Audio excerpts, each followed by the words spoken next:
తరగతి పరీక్షలు రాయబోతున్న విద్యార్థులకు శుభాకాంక్షలు. మీరు మొదటగా రాసే పరీక్ష తెలుగు పరీక్ష కాబట్టి మొదటి పరీక్షను ఎంత విజయవంతంగా, ఎంత ఆత్మవిశ్వాసంతో, నమ్మకంతో రాస్తారో అదే నమ్మకం, అదే ఆత్మవిశ్వాసం మిగతా పరీక్షలపై కూడా ప్రభావం చూపిస్తుంది. కాబట్టి మీరు ఈ మొదటి పరీక్ష అయినటువంటి తెలుగు పరీక్షను చక్కగా విజయవంతంగా పూర్తి చేయాలని ఆశిస్తూ ఈ వీడియోలో 10వ తరగతి పాఠ్యాంశాల్లో ఉన్నటువంటి వ్యాకరణ అంశాల గురించి చర్చించుకోవడం జరుగుతుంది. కాబట్టి ఈ వీడియోలో మనము తీసుకున్నట్లయితే 10వ తరగతిలో ఉన్నటువంటి పాఠ్యాంశం అయినటువంటి ఎవరి భాష వాళ్ళకి వినసొంపు. ఎవరి భాష వాళ్ళకి వినసొంపు అనేటువంటి ఈ పాఠ్యాంశంలో మనకి భాషాంశాలు ఇవ్వడం జరిగింది. ఆ భాషాంశాల గురించి మనము ఈ వీడియోలో చర్చించుకుందాం. ఆ భాషాంశాల్లో మనకి పదజాలం అనేది ఇవ్వడం జరిగింది. ఈ పదజాలంలో మనకి నానార్థాలు, పర్యాయ పదాలు, సొంత వాక్యాలు ఉంటాయి. సో సొంత వాక్యాలను మనము ఏ విధంగా రాయాలి అనే దాని గురించి మనము ఈ వీడియోలో తెలుసుకుందాం. సో సొంత వాక్యం అనగానే మనందరికీ ఒక భావన ఉంటుంది. మన మాతృభాష తెలుగు కాబట్టి చాలా సులభంగా రాసేస్తాం, మంచి మార్కులు సంపాదించుకుంటాం అని అనుకుంటూ ఉంటారు. కానీ నేను ఎగ్జామినర్గా వెళ్ళి పేపర్లు కరెక్షన్ చేసేటప్పుడు చాలామంది విద్యార్థులు సొంత వాక్యాలను వదిలిపెట్టడం జరిగింది. సొంత వాక్యాలు ఎవరు కూడా రాయలేదు. కొంతమంది రాసినా చాలా తప్పులుగా రాశారు, అర్థవంతంగా లేవు, మొత్తం అసంపూర్ణంగా ఉన్నాయి. కాబట్టి దాన్ని దృష్టిలో పెట్టుకొని ఈ వీడియో చేయడం జరుగుతుంది. చూడండి, సొంత వాక్యం అంటే మనకు ఒక పదం ఇస్తారు. ఆ పదం ఇచ్చి ఆ పదాన్ని ఉపయోగించి సొంతంగా మనం ఒక వాక్యాన్ని క్రియేట్ చేసి రాయాలి. ఉదాహరణకి ఆనందం అనే పదం ఇచ్చారనుకోండి, ఆనందం అనే పదం వచ్చేటట్లుగా మనము ఒక వాక్యాన్ని రాయాలి. ఉదాహరణకి నేను ప్రతిరోజు ఆనందంగా ఉంటాను అంటే రాయాలి. అంటే ఇచ్చిన పదం ఆనందం, మనం రాసిన వాక్యంలో ఆనందం అనే పదం వచ్చింది. అది సంపూర్ణంగా ఉంది, పూర్తి అర్థాన్ని ఇస్తుంది. కాబట్టి అది సరైనదే. కాబట్టి దానికి మార్కులు ఇచ్చే అవకాశం ఉంటుంది. మన పాఠ్యాంశంలో ఈ ఎవరి భాష వాళ్ళకి సంపన్న పాఠ్యాంశంలో భాషాంశాల్లో మనకి పదజాలం, ఆ పదజాలంలో సొంత వాక్యాలు ఇవ్వడం జరిగింది. ఆ సొంత వాక్యం ఎలా ఉంటుందో చూద్దాం మనం ఈ పాఠ్యాంశంలో.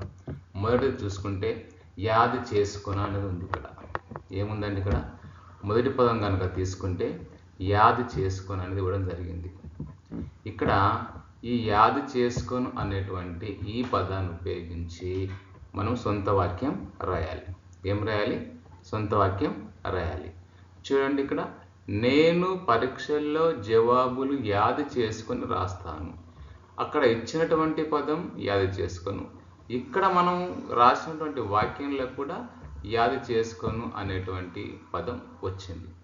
సో ఇలా వాళ్ళు ఇచ్చినటువంటి ఈ పదాన్ని ఉపయోగిస్తూ మనం ఇలా సొంత వాక్యం కనుక రాసినట్లయితే దాన్ని సరైన వాక్యంగా భావించి మార్కులు కేటాయించడం జరుగుతుందన్నమాట. కాబట్టి విద్యార్థులు మీరు కొన్ని విషయాలు గుర్తుంచుకోవాలి. సొంత వాక్యాలు రాసేటప్పుడు ఇచ్చిన పదానికి అర్థం తెలిసి ఉండాలి. ఆ పదాన్ని ఉపయోగించి సొంత వాక్యం రాయాలి. మనం రాసిన వాక్యంలో ఆ ఇచ్చినటువంటి పదం ఉండాలి. ఆ వాక్యం సంపూర్ణ అర్థాన్ని ఇవ్వాలి, పూర్తి అర్థవంతంగా ఉండాలి, సంపూర్ణ వాక్యంగా ఉండాలి. ఈ అంశాలు గుర్తుపెట్టుకొని మీరు రాస్తే మీరు తప్పకుండా మంచి మార్కులు మీరు తెలుగులో సాధించడానికి అవకాశం ఉంటుంది. ఇక రెండో వాక్యం కనుక చూసినట్లయితే రెండవ పదం చూద్దాం. రెండో పదం మనకి ఏమి ఇవ్వడం జరిగిందంటే ఇక్కడ పసందు అనే పదం ఇవ్వడం జరిగింది. ఏమి ఇచ్చారండి? ఇక్కడ పసందు. చూడండి, ఇక్కడ పసందు అనే పదం ఇవ్వడం జరిగింది. ఈ పసందు అనే పదానికి అర్థాలు చూద్దాం. ఇక్కడ అర్థాలు ఏమి ఇచ్చాడు? ఇష్టం అని ఒకటి ఇచ్చాడు. తర్వాత రుచి అనే ఒక పదం ఉంది. అలాగే అందమైన అనే ఒక పదం ఉంది అర్థం. తర్వాత తృప్తి అనేది ఉంది. ఇలా 4 అర్థాలు ఉన్నాయి.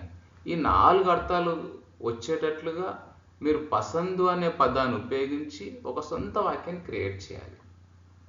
అలా చేస్తే అది మనము కరెక్ట్ ఆన్సర్గా భావించి మార్కులు ఇవ్వడానికి అవకాశం ఉంటుంది. సో మీరు ఇష్టమన్నా తీసుకోండి, రుచి అన్న తీసుకోండి, అందమైన తీసుకోండి, తృప్తి అన్న అర్థాలు తీసుకోండి. కానీ రాసిన వాక్యంలో మాత్రం పసంద్ అనే పదమే ఉండాలి. అలా పసంద్ అనే పదం ఉంటేనే అది సొంత వాక్యంగా పరిగణించడానికి అవకాశం ఉంటుందన్నమాట. సో ఇప్పుడు మనము దీనికి ఈ పసంద్ అనే పదానికి అర్థం ఏమంటారు, సొంత వాక్యం ఎలా రాసామో చూద్దాం ఒకసారి. సొంత వాక్యం చూడండి. ఇక్కడ ఏమని రాసాం మనం, ఇక్కడ మా అమ్మ చేసిన వంటకాలు ఎప్పుడు పసందుగానే ఉంటాయి అని రాయడం జరిగింది. అంటే అమ్మగారు చేసినటువంటి వంటకాలు ఎప్పుడు చేసినా కూడా రుచికరంగా ఉంటాయనే అర్థంలో తీసుకోవడం జరిగింది. సో నేను ఇలా రాయను, నేను ఇక్కడ తృప్తి అని అర్థం ఇచ్చినట్టు రాస్తానంటే రాసుకోవచ్చు. మా అమ్మగారు చేసిన వంటకాలు నా మనసుకి ఎప్పుడు పసందుగానే ఉంటాయి. ఇప్పుడు మా అమ్మగారు చేసిన వంటకాలు ఎప్పుడు నా మనసుకు పసందుని కలుగజేస్తాయి, అంటే సంతృప్తిని కలుగజేస్తాయి అని అర్థంలో కూడా రాసుకోవచ్చు, తప్పేం లేదు. కాకపోతే ఆ ఇచ్చినటువంటి పదము ఏదైతే ఉంటుందో అది మనం రాసేటువంటి వాక్యంలో ఉండాలి. అది అర్థవంతంగా ఉండాలి, చక్కగా ఉండాలి. అట్లా ఉంటేనే దానికి సొంత వాక్యంగా మనం పరిగణించి మార్కులు కేటాయించడానికి అవకాశం ఉంటుంది. ఇక మరొక పదం తీసుకుందాము. రమ్యం అనే పదం ఉంది. ఏముందండి ఇక్కడ? రమ్యం అనేటువంటి పదం ఉంది. ఈ రమ్యం అనే పదానికి మనం సొంత వాక్యం రాయాలి అంటే ముందుగా రమ్యం అనే పదానికి అర్థాలు తెలిసి ఉండాలి. ఎప్పుడైతే అర్థం తెలుస్తుందో అప్పుడు మన సొంత వాక్యాన్ని చాలా సులభంగా రాయడానికి అవకాశం వీలుంటుంది. ఇక అర్థమే తెలియకపోతే ఏమి చేయలేము, ఓకేనా? సో ఇక్కడ దీనికి రమ్యం అనే దానికి అర్థాలు తీసుకుంటే ఇక్కడ మనోహరమైన అనే ఒక అర్థం వస్తుంది, సంతోషకరమైన అనే ఒక అర్థం వస్తుంది, తర్వాత అందమైన అనే ఒక అర్థం వస్తుంది, రాత్రి అనేటువంటి మరొక అర్థం వస్తుంది. మొత్తంగా ఇక్కడ 4 అర్థాలు ఇవ్వడం జరిగింది. సో నువ్వు ఏ అర్థం వచ్చేటట్లు తీసుకొని రాసినా ఆ వాక్యం అర్థవంతంగా ఉండాలి, ఓకేనా? ఇక అక్షర దోషాలు కూడా ఉండకూడదు. అక్షర దోషాలు లేకుండా అర్థవంతంగా ఆ ఇచ్చినటువంటి పదాన్ని ఉపయోగిస్తూ రాస్తే మనకి మంచి మార్కులు రావడానికి అవకాశం ఉంటుందన్నమాట.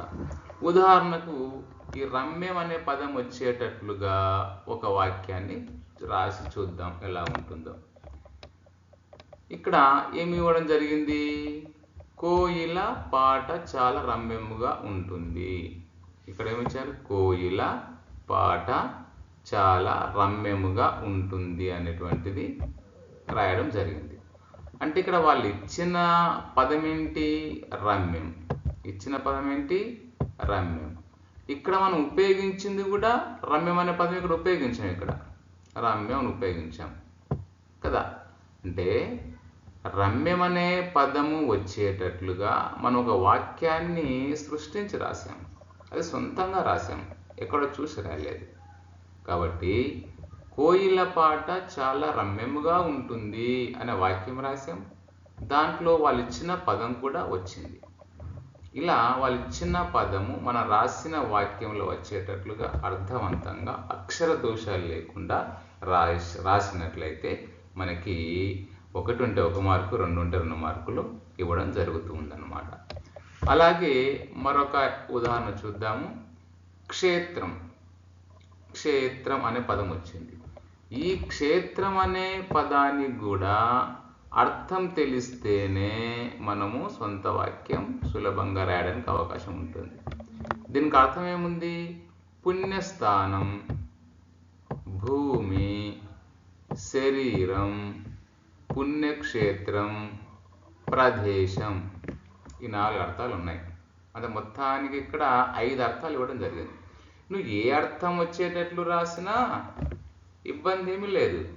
కాకపోతే అర్థవంతంగా ఉండాలి, అక్షర దోషాలు ఉండకూడదు, ఏ పదం అయితే ఇస్తాడో ఆ పదం మనం రాసేటువంటి వాక్యంలో ఉండాలి. ఇది గుర్తుపెట్టుకోండి. ఓకేనా? నిబంధన ఏంటి? దీనికి సొంత వాక్యాల నిబంధన ఏమిటి?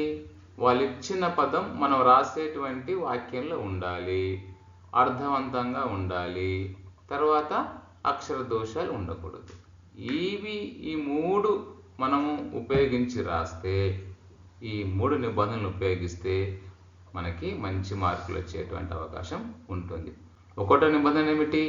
వాళ్ళు ఇచ్చినటువంటి పదం ఏదైతే ఉంటుందో అది మన రాసే వాక్యంలో ఉండాలి. రెండవది అర్థవంతంగా సంపూర్ణ వాక్యంగా ఉండాలి. మూడవది ఏంటి? అక్షర దోషాలు ఉండకూడదు. ఓకేనా? ఇలా ఈ 3 నిబంధనలు ఉపయోగించి మనం రాసినట్లయితే మనకు మంచి మార్కులు సాధించే అవకాశం ఉంటుందన్నమాట. సో ఈ క్షేత్రానికి మనము ఒక సొంత వాక్యం రాసి చూద్దామా? భారతదేశంలో చాలా పుణ్యక్షేత్రాలు ఉన్నాయి. వాటిలో శ్రీశైల పుణ్యక్షేత్రం ఒకటి. చూడండి, ఇక్కడ వాళ్ళు ఇచ్చిన పదం ఏంటి? క్షేత్రం కదా. మనం రాసినటువంటి వాక్యంలో కూడా ఇక్కడ క్షేత్రం అనేది వచ్చింది. కాబట్టి ఒకటో నిబంధన ఏమొచ్చింది? వాళ్ళు ఇచ్చిన పదము మనం రాసిన వాక్యంలో తీసుకున్నాం. తర్వాత పూర్తి అర్థవంతంగా రాసాం. తర్వాత అక్షర దోషాలు లేవు. ఈ 3 నిబంధనలు ఉపయోగించి చక్కగా రాసాం కాబట్టి దానికి ఎవరైనా సరే ఫుల్ మార్కులు ఇవ్వాల్సిందే. కట్ చేయడానికి ఎక్కడ అవకాశం లేదు. కాబట్టి మనము సొంత వాక్యాలు రాసేటప్పుడు ఇచ్చిన పదాలకు అర్థాలు తెలిసి ఉండాలి. ఆ పదము మనం రాసేటువంటి వాక్యంలో ఉండాలి. అలాగే అక్షర దోషాలు ఉండకూడదు. పూర్తి అర్థం వచ్చేటట్లుగా చక్కగా రాసినట్లయితే మనం మంచి మార్కులు సాధించే అవకాశం ఉంటుంది. ఎందుకు నేను ఈ వీడియోలో సొంత వాక్యాలు తీసుకున్నానంటే, చాలామంది సొంత వాక్యాలే కదా నిర్లక్ష్యం చేస్తారు. కానీ నేను విద్యార్థులు రాసిన పరీక్షా పత్రాలను, జవాబు పత్రాలను పరిశీలిస్తే చాలా మంది విద్యార్థులు సొంత వాక్యాలు రాయడం వదిలేశారు. ఆ సొంత వాక్యాలు మినహాయించి మిగతా ఏబిసిడీలు పెట్టేశారు తప్ప సొంత వాక్యాలు మాత్రం చాలామంది విద్యార్థులు రాయలేదు. వాటికి 2 ఇస్తారు. ఒక్కొక్కదానికి 1 మార్కు చొప్పున 2 మార్కులు ఉంటాయి. మీరు ఎంత మంచిగా జవాబులు రాసినప్పటికీ ఆ సొంత వాక్యాలు రాయకపోతే 2 మార్కులు తగ్గుతాయి కదా. 100కు మీకు 98 వస్తాయి, మిగతా బిట్స్ ఎన్ని పెట్టినా కూడా. సో మీ గ్రేడ్ పడిపోతుంది కదా. కాబట్టి మీరు సొంత వాక్యాలను మీరు చులకనగా చూడకండి. వాటిని మీ తెలివితేటలు ఉపయోగించి చక్కగా రాయండి. మీరు సొంత వాక్యాలు కానీ జవాబులు కానీ అన్నిటికని చక్కగా రాయాలంటే మీరు చేయాల్సిన పనులు 2 ఉన్నాయి. చూడండి, క్రమశిక్షణగా పాఠశాలల్లో ఉపాధ్యాయులు చెప్పేటువంటి పాఠాలను శ్రద్ధగా వినండి. ఏంటి? ఇదొకటి. ఇక రెండవది ఏంటి? ఇంటికి వెళ్ళిన తర్వాత పరీక్షా సమయంలో ఆటలాడకుండా ఏంటి మీరు మీ యొక్క ప్రిపరేషన్ మొదలుపెట్టండి. ఓకేనా? ఇలా పాఠశాలలో పాఠాలు శ్రద్ధగా వింటూ మీరు ఆ పాఠాలను మీరు పునశ్చరణ చేసుకుంటూ చక్కగా పరీక్షలకు సంసిద్ధులైతే మీ విజయాన్ని ఎవరు కూడా ఆపలేరు. కాబట్టి మీ పరీక్షలకు నా యొక్క ఈ చిన్న వీడియో ఉపయోగపడుతుందని, నా సలహాలు సూచనలు కూడా మీకు పడతాయని ఆశిస్తూ మరొక వీడియోతో మీ ముందుకు వచ్చేంత వరకు సెలవు తీసుకుంటున్నాను. మీ అందరికీ విజయం చేకూరాలని, మంచి మార్కులు సంపాదించి మీ తల్లిదండ్రులకు, మీ పాఠశాల ఉపాధ్యాయులకు మంచి పేరు తీసుకురాగలని ఆశిస్తూ సెలవు తీసుకుంటున్నాను. మరొక చక్కని వీడియోలో మరొక అంశంతో కలుద్దాం. సెలవు.